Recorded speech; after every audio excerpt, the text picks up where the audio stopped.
You have to understand that homicide, murder, is a completely different kind of criminal act. Very few humans are actually capable of committing the act of murder or attempting to commit the act of murder.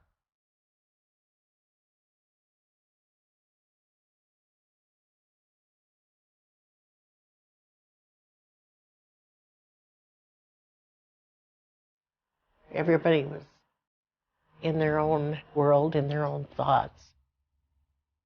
It was almost beyond comprehension. Tonight, chilling 911 calls reveal Nathon Brooks' parents had no idea who pulled the trigger.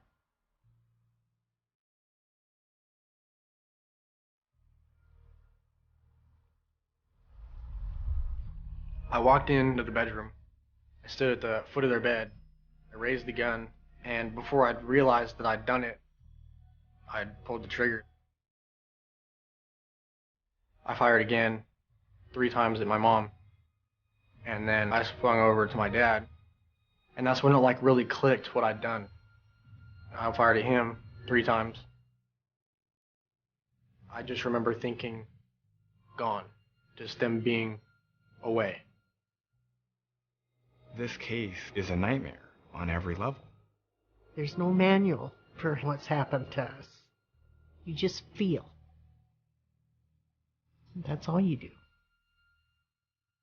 It's not just what happened to them, but who did it and what it did to their family.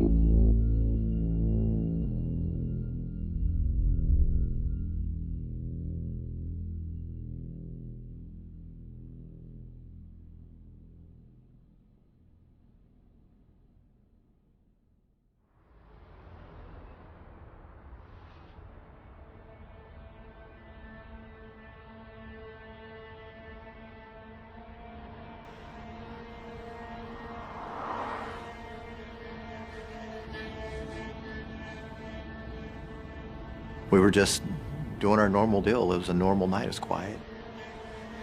Nothing was going on, and then the radio clicked up, and the call came over that shots were fired.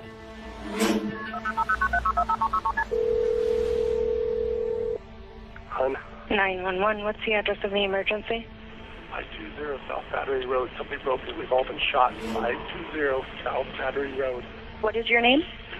John Brooks. Okay, tell me exactly what happened. I don't know. I woke up and we've all been shot. Who's been shot, sir?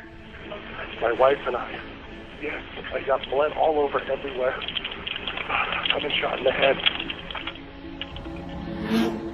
Mac, Most Lake City Patrol's reporter, shots fired.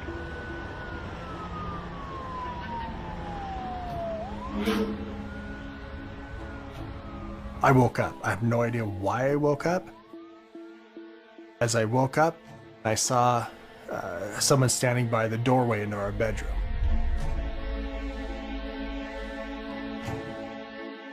The next thing I remember is being on the floor. Face down on the floor beside my bed. So I can tell something's wrong. I don't know. I don't really know what happened. The blood was running down over my face and into my eyes, and I couldn't see. I was wiping my face and flicking it off of my hands or wiping it on the bed. I kept a Glock pistol under the mattress on my side of the bed. All I knew is I had to get it. And then I don't remember anything. Did you see the person who fired the shots? Just a figure. Just a figure. And where's the suspect now? I don't know. We're hiding in the room. My daughter's with me. I don't know where my son is. Nathon poked his head into the room. I told him to come in, and I had him come in and got him behind me. So I'm on my knees with my gun pointing at the entrance to the bedroom. Both my kids are behind me in the corner, and my wife's laying on the bed. She's not really moving. She's just laying there. Kept wiping my face, and I could hear the sirens finally show up out front. The police are there. I need somebody to go outside without a gun. When I arrived, when I saw a young man, I said, "Can you come down and unlock the door and let us in?" He unlocked the door, let us in. He was a juvenile, probably 14, 15 years old. I didn't think much more of him at that point.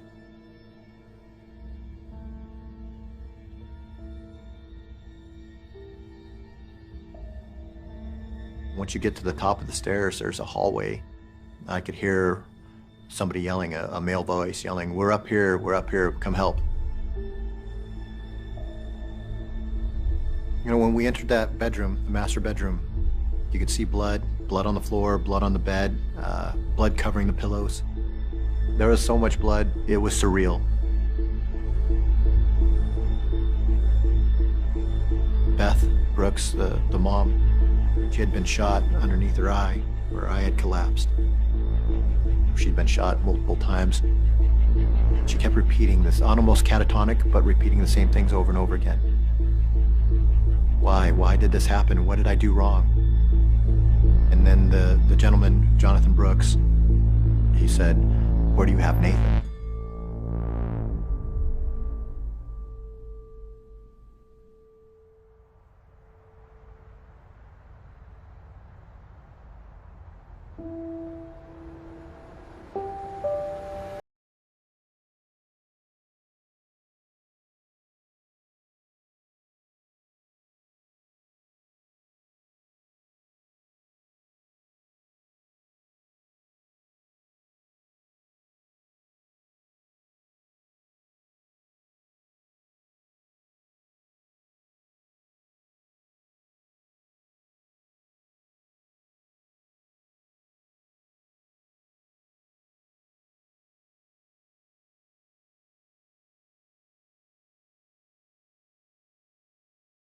It was 6 shots, and then it's either the second or third hit me in the forehead, and then it hit here.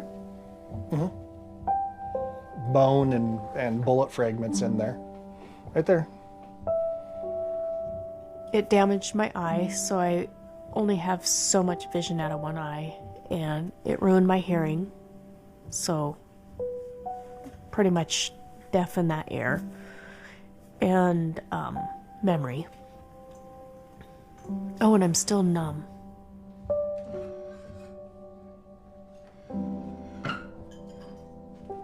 My neurologist said I was the first one he'd ever encountered. Nobody has ever come out of that as well as I was. Walking and talking, that was new for him. Beth looked at him and says, "Why am I alive?" And he actually paused in his tracks, turned around and looked at her and said, "None of us know."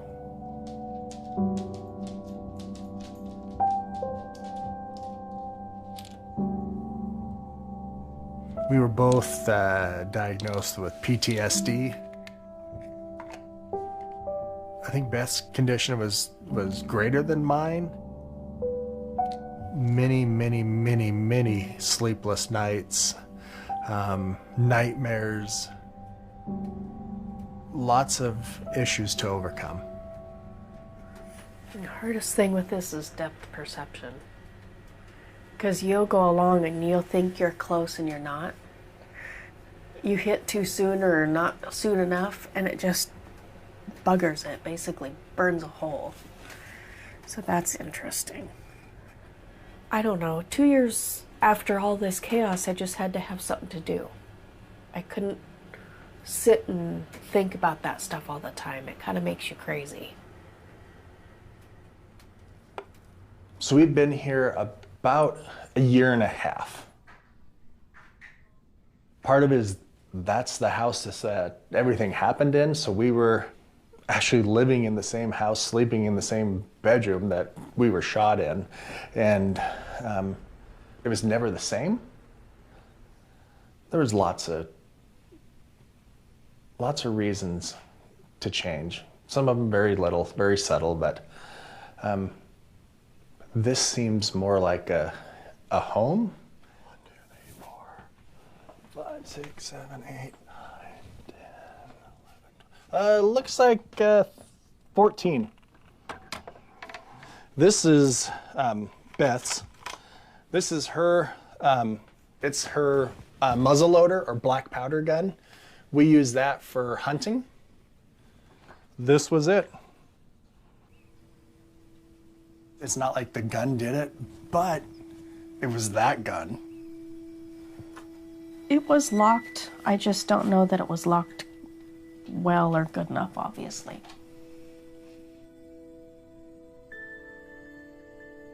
I have to tell you, when he was born, he was wonderful.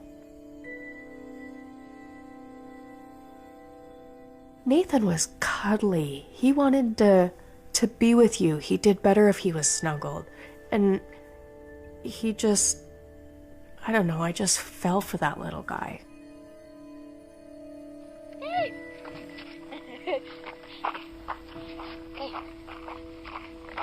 Okay. Say hi. Hi. This is going to be really shaky. There is absolutely nothing like being a grandparent. It's a wonderful chance to really enjoy a childhood.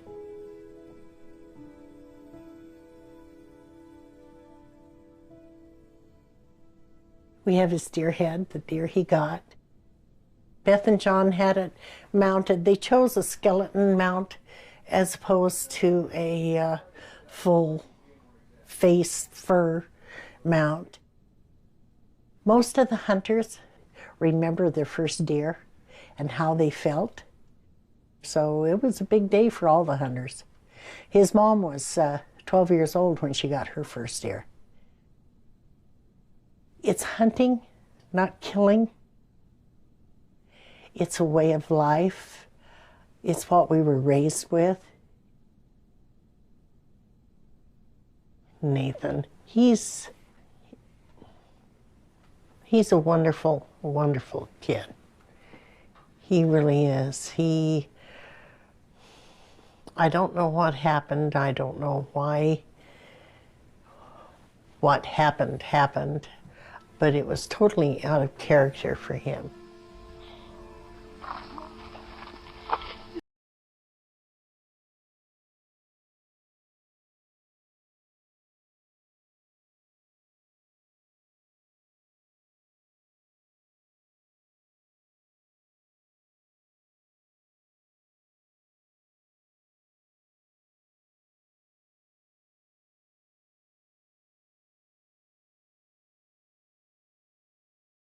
Hospital closer, but better than nothing. Just throw on over what you got on. Just so you know, there's a video camera in here. I just gotta let you know that it's being recorded. Tell me what went on down at your folks' house tonight. From beginning to end? Yep. Okay. So I was asleep and I woke up. There was, I don't know, a few gunshots. And I heard screaming, but it was more like yelling. I could hear my dad yelling.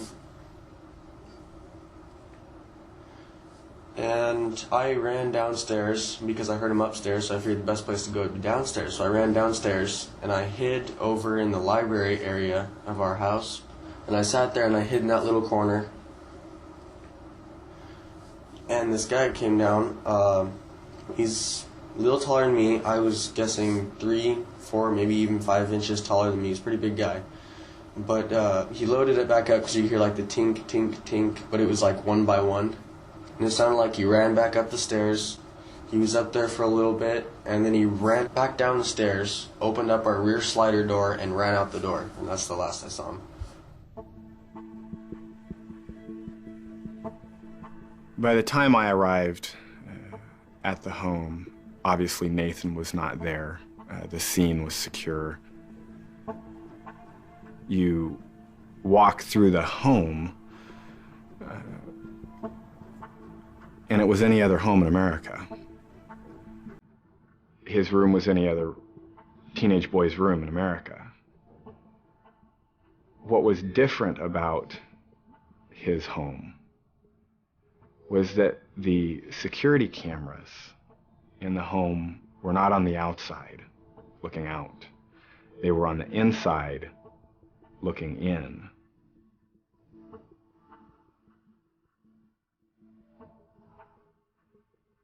I've never seen that before, and nobody I know has ever seen that before. So here's the deal, Nathan, and I'll be pretty blunt with you. I've known you for at least a few years. Do you know that your dad moved one of the video cameras inside the house? No. He did. Okay. You know what the video camera showed? Hmm. Why don't you tell me what the video camera showed? What went on tonight? I'm giving you a chance to be honest with me because you haven't been to this point.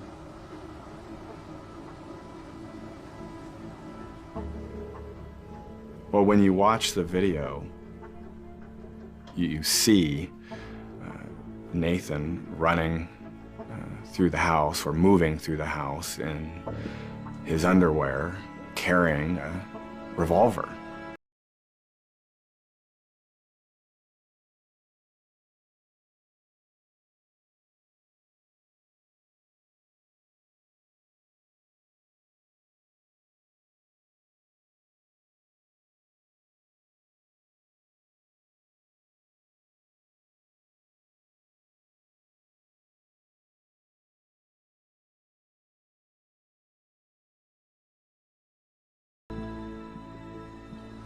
You need to be honest with me, son. You know what I've done.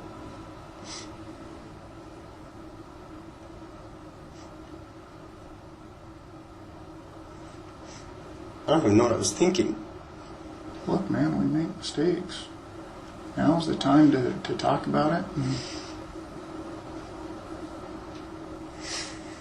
Not like this, though. Kids don't just pull a gun on their parents. Tell me what happened, man. Nathan, you're a good kid. Apparently not. I almost killed my parents. I don't even know if they're dead. They might be. They're not.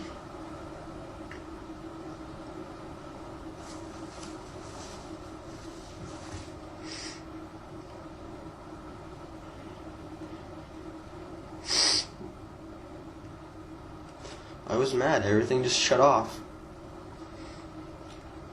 I don't even remember really what happened exactly. It just went blank. Next thing I know, I've got a gun and it's empty. And my dad's bleeding. And so is my mom.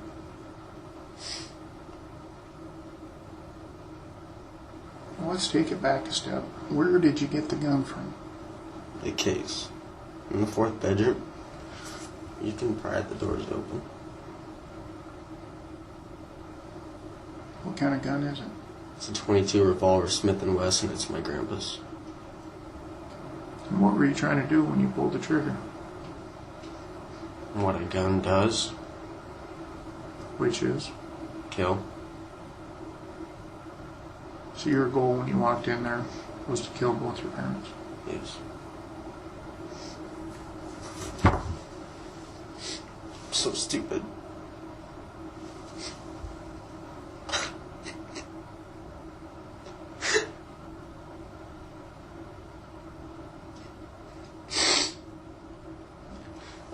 Now I have to go to jail. It's attempted murder. Where did you put the gun afterwards? I threw it in the pool.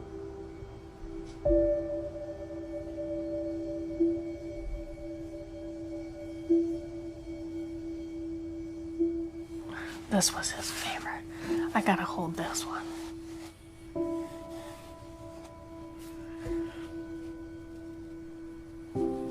Okay, don't laugh. I still do that. Don't make fun of me. It's the first time I probably enjoyed the sweat. You know, you go in their room and their socks are nasty. It always stinks in there. But then when you don't get that every day, then you do find yourself, and I will admit, I like the smell.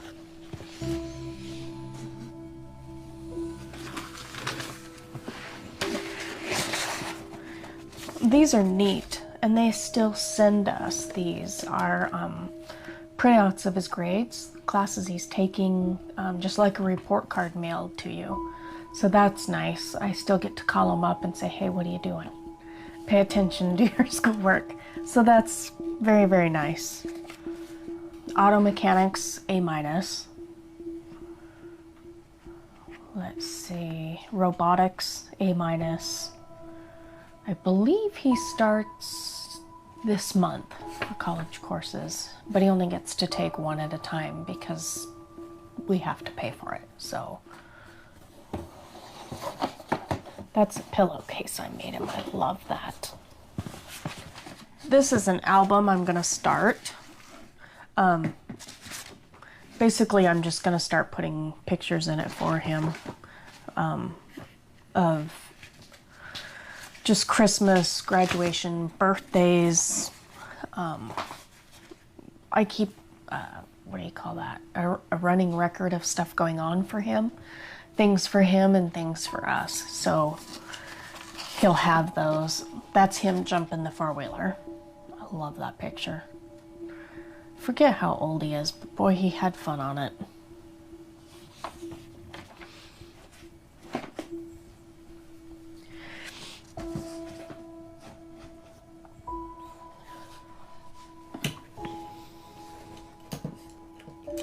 But it just gets closed. Never goes away. Nathan never goes away. And I'm grateful for that. Might not be the best place for the next 13 years, but he's around and I get to talk to him. I'd rather double check than get over there and realize I don't have something. These are visiting slips that we have to fill out every time we go to visit. It's basic information, you know, who you are, your relationship, where you live, those kind of things. I think I view it, from my mind, like he's at school, at college or university, and I just view it that way. Knowing obviously that's not true, but you go with that because it works for me. And we're hitting the espresso stand. Just saying. At the very beginning of everything, there were so many questions. Basically, you know, what the heck was he thinking? You know, what's going on? I don't understand. That's his nervous goodbye. It would have been very easy to get extremely angry, to go to dark places with this. But I think that total disbelief and shock protected us. I think it was good for us. Starting to snow. Are you ready for this? Yes. Well, no, but we'll go. You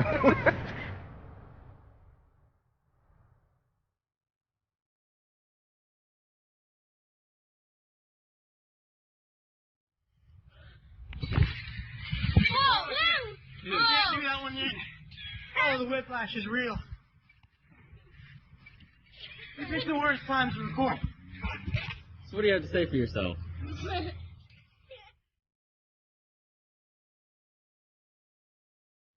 I think about him probably 10 times a day. I wish that he was here because, you know, my best friend.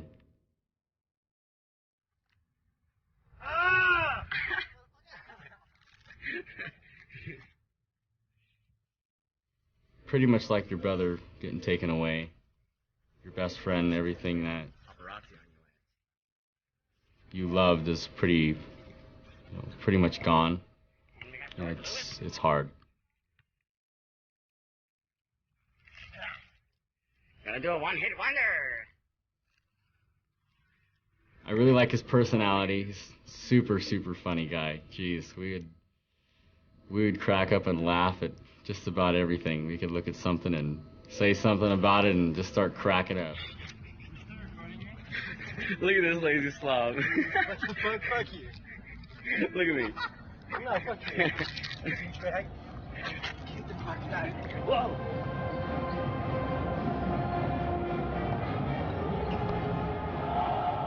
He was huge at the school. You know, everybody knew Nathan.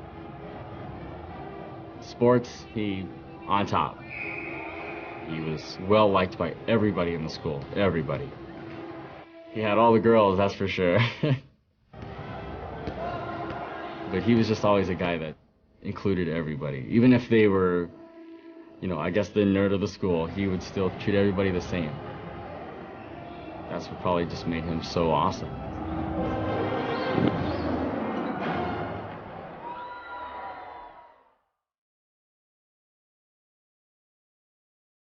It has been very difficult. Very difficult. It's been hard.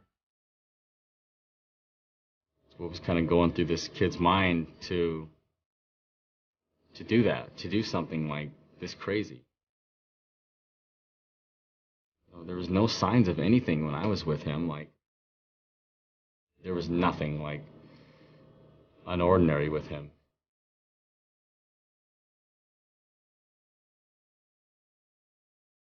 You just never, ever in a million years saw it coming.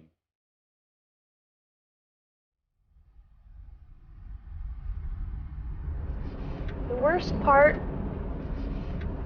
is to find out that, you know, he emptied the gun. Boom, boom, boom, boom, boom. And all I remember is seeing somebody there. And no offense, it definitely wasn't my son. That's not who I saw. But, yeah, when you come to it and they tell you that, it just... I figured I was dreaming. I figured I was having truly a nightmare. Because that wasn't him.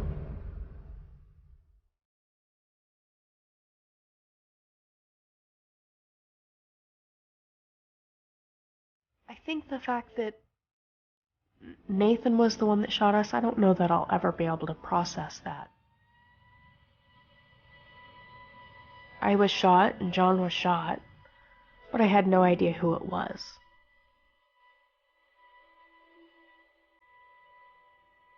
All I remember is seeing somebody in a black, like a down coat that's stitched. And I remember trying to do that to look into the light.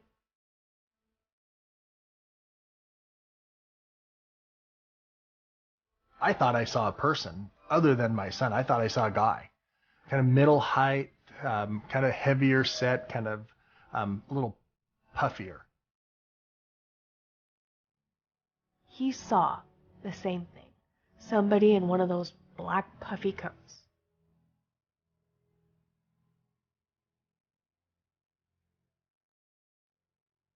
We had been trying to live with it for weeks, and now here it is, it's fresh with her.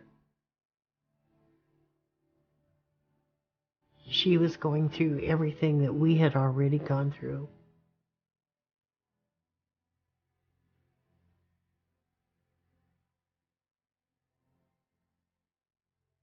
Everybody says, oh, you guys just made that person up who was in your room. You knew it was your son. I couldn't believe it. I honestly thought I was dreaming and they were lying to me.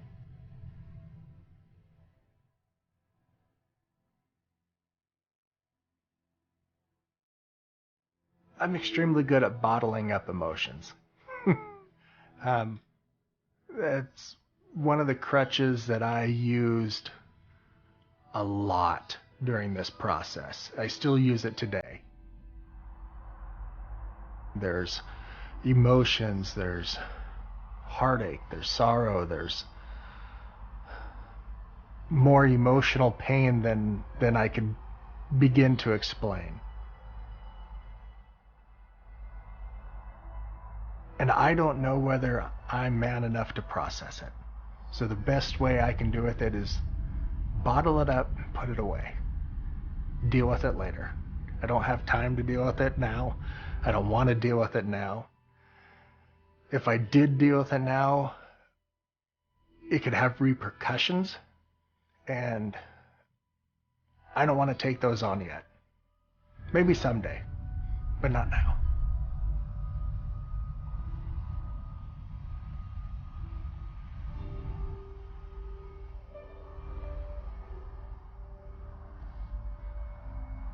You don't have a boy that likes to play basketball. This kid with a good heart wanted to help.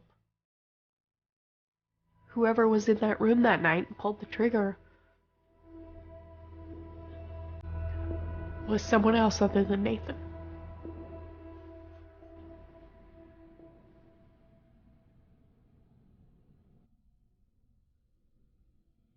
I walked into the bedroom, and I stood at the foot of their bed, and I remember I raised the gun, and I aimed it at my mother first. I don't know why. And then I remember having these really quick thoughts of, you don't have to do it. But they were so quick and suddenly gone that I didn't really have a chance to really think about it. And before I'd realized that I'd done it, I'd pulled the trigger and the gun had gone off. I fired again, and then I fired again 3 times at my mom. And then I swung over to my dad. I fired again, I fired at him 3 times. I ran down the hallway. I sat down on the stairs, and that's when it really clicked what I'd done. And I just remember feeling so much guilt and remorse, and hearing my mom she was trying to talk, she was trying to yell for help. It just wasn't human.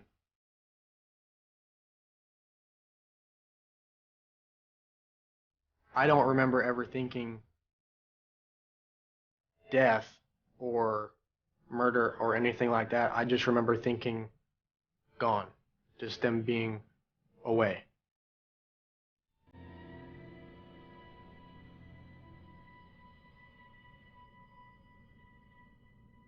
No one deserves to ever go through what my family went through.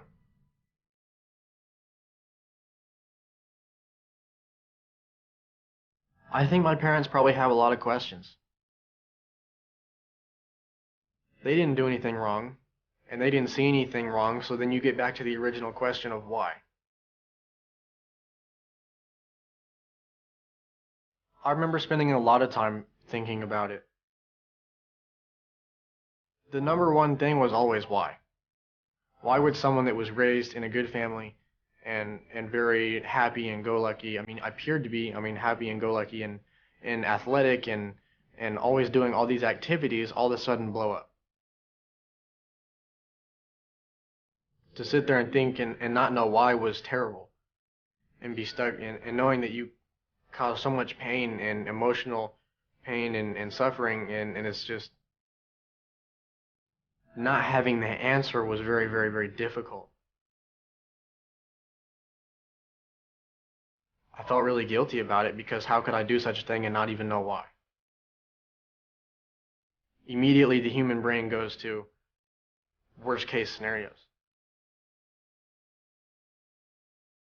My number one fear, and the one thing that I remember thinking about and kind of honestly being in denial about, is thinking maybe I was insane.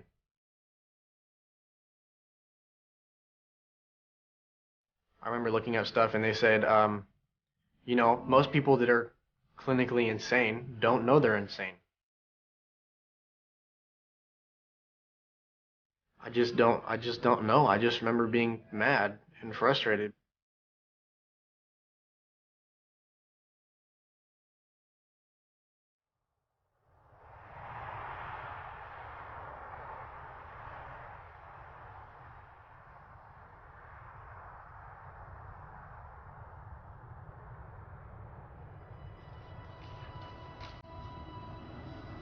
What was it you said you got in trouble for? I'm sorry you told me that. I was late to class. And so you got detention, that would have been Thursday? Tell me what happened when you got home. My mom picked me up because she got off work early. She said, get a snack, you have chores to do. So sweep all the tile in the entire house and then mop it for me. I said, okay. So I swept and mopped the whole house.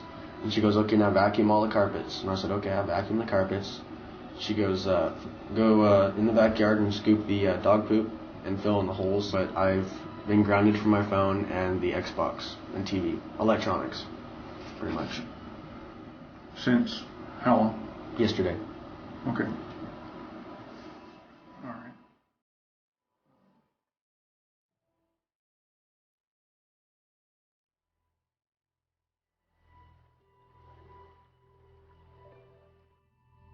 He would tell me multiple times, actually, that his parents were a little strict on him. If he didn't do the most simplest things, he would be grounded for a long.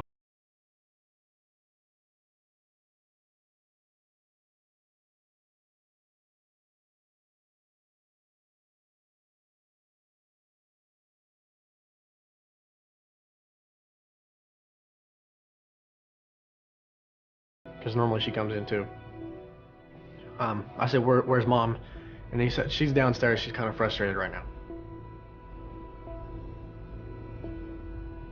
And then on his way out, I remember him saying, get some sleep because you got a lot of work to do, but you're not going to be playing in the game. And it was like, he said, you got a lot of work to do. And then there was like a pause and he says, and you're not playing in the game. So I was like, what? I'm like, the tournament? It's like, that was kind of like the click. I mean, that was like 2 or 3 hours before.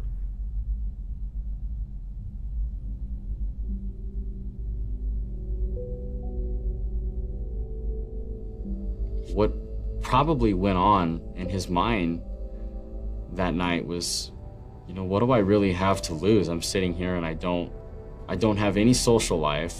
And he convinced himself that, if he got rid of his parents, that he would be able to just go and do things that were, that the other kids would be able to do. But of course, that's not the right thing to do, ever.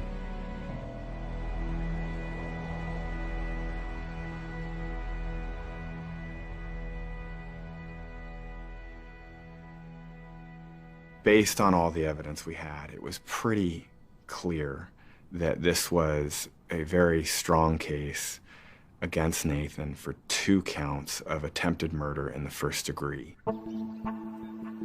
What was slightly less obvious was whether or not he needed to be prosecuted as an adult. The public safety component weighed very heavily on me. If he was prosecuted as a juvenile, that would have guaranteed that at the age 21, he would be released from all supervision and incarceration and be free to go anywhere and do anything.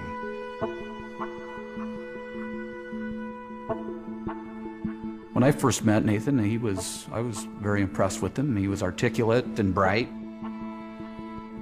I believe Nathan is a good person. I think he has a good set of values and knows right from wrong. He had time to think about what was right and what was wrong and what he should do and what he shouldn't do. And he went to their room and he stood over them and he spent time to contemplate his actions. And then he determined who he would shoot first. Ultimately, with Nathan Brooks, there wasn't much question that what was alleged to have happened, happened. The question was, what do we do with him now? Can the community be safe if we let him out at 21 or before? That's the big question. Is it right to give up on an individual? Throw someone away? He was looking at a minimum of 40 years in prison, up to about 50 years. When the prosecutors were talking 50 years for Nathon Brooks, essentially what they were saying is that is a life to throw away. I don't agree with that, not in Nathon Brooks' case.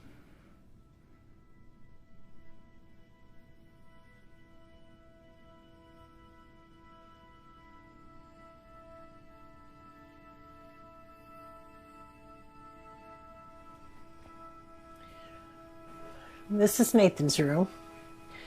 This is where he slept and studied the 13 months that he was here with us. It's not much, but I think he liked it, was happy. Getting him out on bail was important.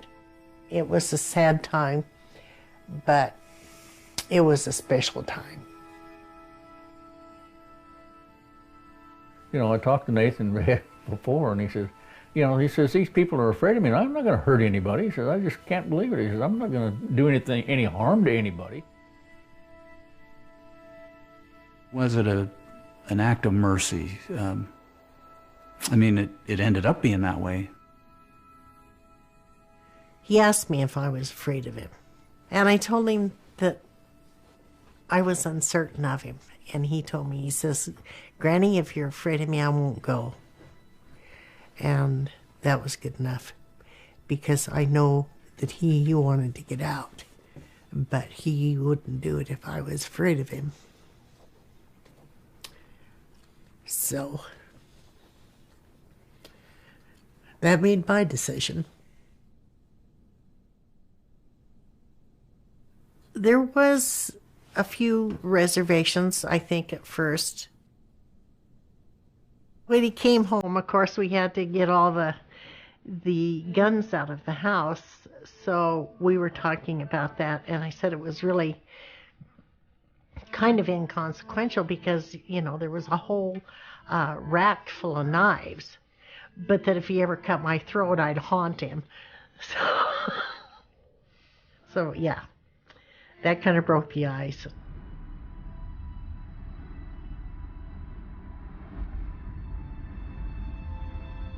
My wife and I were stuck in a very odd position.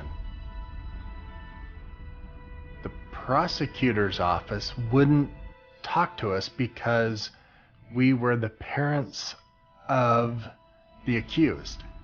The defense attorneys wouldn't really talk to us because we're the victims. So we didn't really know what was going on with the case.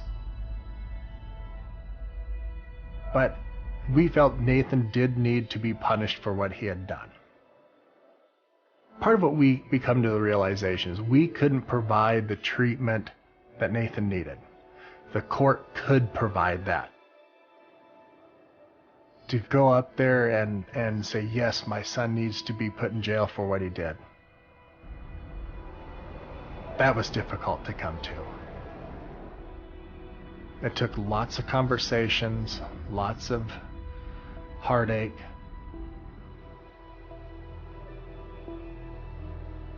Prosecution wanted us to go all out, and we said no, because he's our son.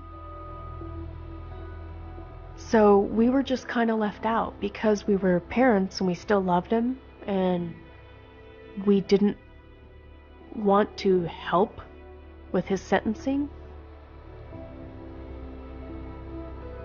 To try to convince someone that 10 years was an appropriate length of time. It was like you were bargaining with somebody's life.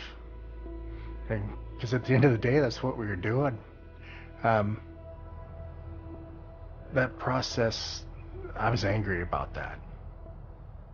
I wasn't good enough at it, I guess.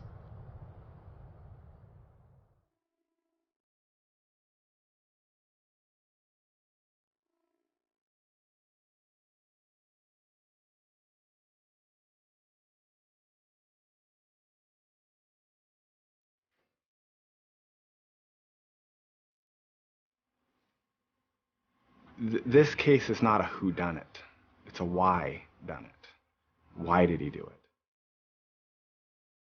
When you prosecute people who are in a gang and they commit a gang murder, you know why they did it. They did it because it was part of the rules of the gang.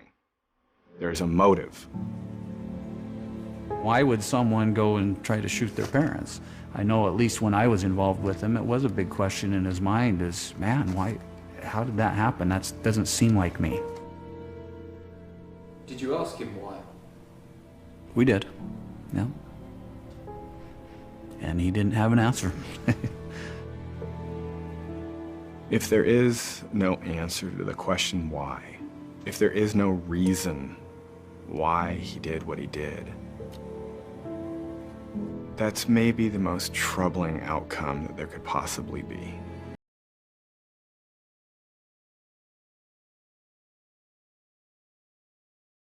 Nathan was kind of a high-profile case, though, so we all kind of had heard about it before, you know, just on the news and stuff. Nathan is very much an introvert. He keeps everything inside, and I'm sure he probably grew up that way, because that's generally how they are. He does keep a lot inside, and he, you know, just watching him and talking to him, he doesn't even have a lot of facial expression when he talks. But it's all in there, and when you get to know him more, you can notice little smiles, little smirks, or even though he appears like he might be unemotional, he is probably one of the more emotional kids I get to deal with. We've been able to watch him for a few years. We haven't seen any personality disorders. There's been no antisocial traits with him. I don't see any piece of him that would give anybody the cause to believe that he was psychotic. We haven't seen anything that would lead anybody to believe that he's not of normal average intelligence with normal average abilities for things. He's a very smart, very kind person.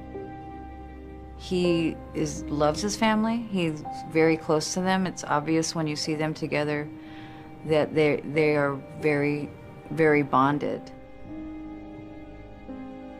We want to know, you know, as a community, we want to know why did this happen, and we want to be able to blame it on, yeah, socioeconomic background, abuse at home, was Nathan being abused? Just doesn't appear any of that was there.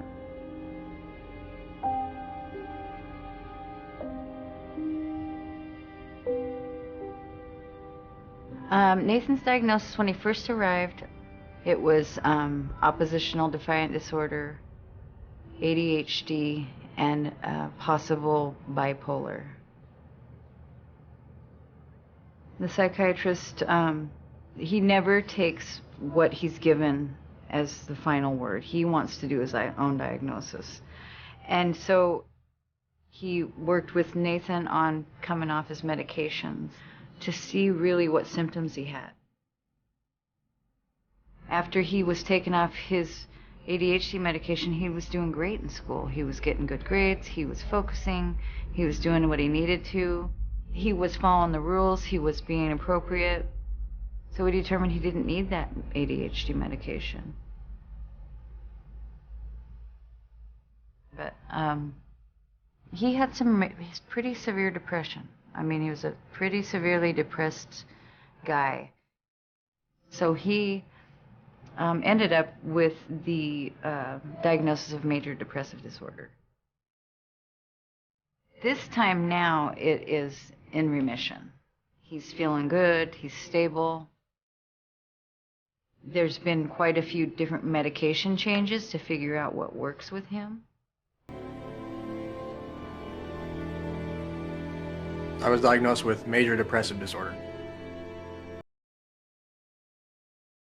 It's just, it's a relief to know that something else wasn't seriously wrong and that I could get help. I mean, I'm not crazy or an animal or anything like that. A lot of times in younger people, the depression comes out as irritability or anger. You feel worthless, hopeless, extremely down, extremely depressed. This goes on for a few-week period of time. Some of the things that Nathan indicated were harsh punishments in other households or chores. You know, in many homes, that's part of the duties of home. But in Nathan's mind, it was harsh punishment, and what was in his mind was the key.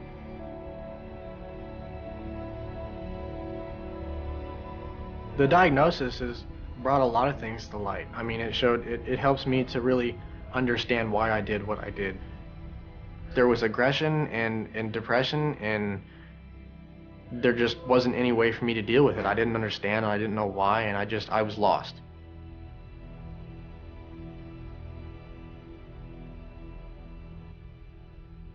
Oh, I look back daily on whether or not I was too tough on him, and no, I don't think I was. Honest, he was my child, and he was loved dearly. That never changed. I had no idea of what he was going through, or he thought differently of it. Honest to goodness, I had no idea, and I don't know that Nathan did.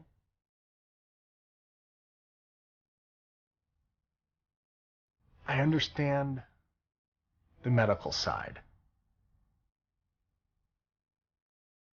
But the fact that at the end of the day, he still chose to do what he did.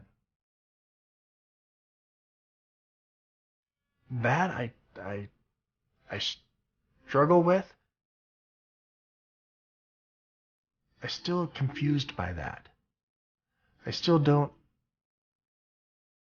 don't understand how someone would do that.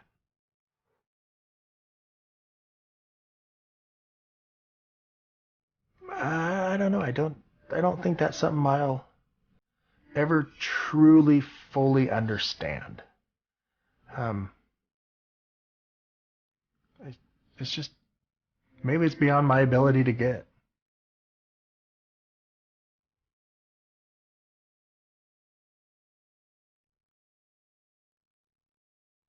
I just think it's really great that he still has them in his life, and they welcome him back and with open arms, and they have been able to work on that relationship.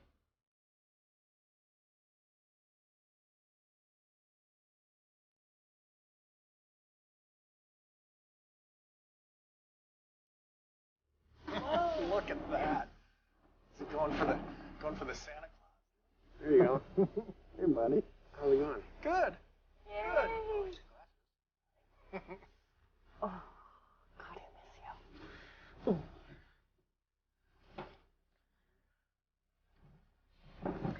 So, when does the beard shaving month end? Yeah. It was supposed to be tomorrow. Supposed to be? That sounds like... I'm deciding on whether or not I still want to do it. That is mighty scruffy. It's a lot of work to shave all that off, I'm telling you. So how are your teeth? How's the pulled one? Pulled area? Where they pulled the molar? Or the wisdom tooth? They pulled both of them. They did both? Dude. Did it hurt on both I got sides? holes on both sides, so I think they're both gone. I don't remember. Oh. Whatever they gave me was like for a gorilla. So let me see. Wow. Does it look like it's missing? Yeah. I'll be darned. Looks good. You're brushing? No. No. I need to brush more. Yeah, you saw that? I don't know what it is. What happened? I don't know. It just showed up. Oh, but you didn't get hurt or anything? No. Okay. No, it just showed up. I remember the very first meeting, and that's when I repetitively told them that it wasn't their fault, because I was really worried that my parents took too much blame for what happened. And they blamed themselves, and they said several times that they should have noticed, and they should have known that I had a mental illness, and I just remember telling them, I didn't know, so how could they? The fact is, it is my brain. Only I'll know before everyone else will. My biggest fear was that they blamed themselves way too much. They made it way too hard on each other, and I personally feel like that had, some effect on the marriage. That was really the hardest part, was to prevent that from tearing the family apart, and to work towards keeping it together long enough to where I could receive treatment and just become a family again. All right. Hey, where'd she go? It's going to be a really long healing process. I don't know how someone would ever heal from that. I know that it helps that his parents love him unconditionally. Love you, Dad. Oh, love you, buddy.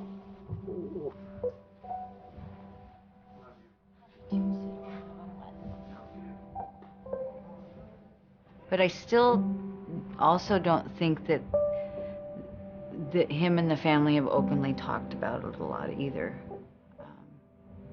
It's kind of like to the side right now, and maybe at some point when people are stronger, with their emotions are stronger, they'll be able to talk about it more.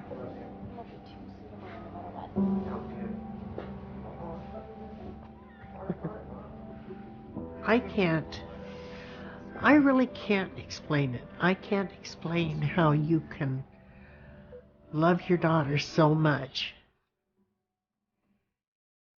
and yet love the person that shot her so much. I can't explain it, except how can you not love your grandson? You know, you just do. He was always a good kid, and you cannot just turn the love off for the boy that you've always known. It just doesn't work that way. There's no manual for handling what's happened to us. You just feel. That's all you do.